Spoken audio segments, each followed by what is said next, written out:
যদি এই এসএসসি এবং এইচএসসি পাস করা লোক আমাদের শিক্ষক হয়, তাহলে কারিগরি শিক্ষার মান কোথায় গিয়ে দেখবে?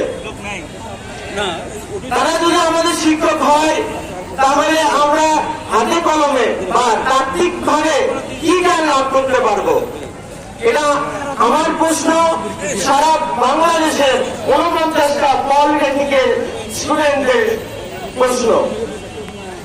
আমি বলতে চাই, বাংলাদেশের অবকাঠামোগত উন্নয়ন সহ সকল উন্নয়ন প্রকল্পে প্রত্যক্ষ বা পরোক্ষভাবে ডিপ্লোমা ইঞ্জিনিয়ারগণ অবদান রাখেন।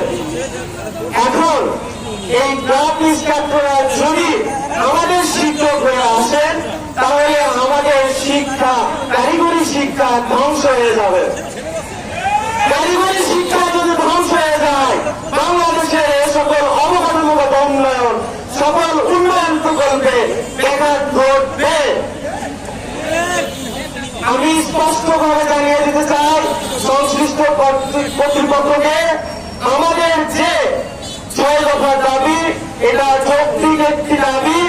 আপনারা অতি দ্রুত এই 6 দফা দাবি বাস্তবায়নের লক্ষ্যে পদক্ষেপ নিন। কোন পর্যায়ে গেলে পলিটেকনিকের শিক্ষার্থীরা বা যে কোনো শিক্ষার্থীরা কাপড় পরে রাস্তায় নামতে পারে? সুতরাং আমি একটি কথাই বলতে চাই, আর কোন কালক্ষেপণ না করে, আমাদেরকে অবহেলা না করে আমাদের দাবি দ্রুত বাস্তবায়ন করার পদক্ষেপ নেন।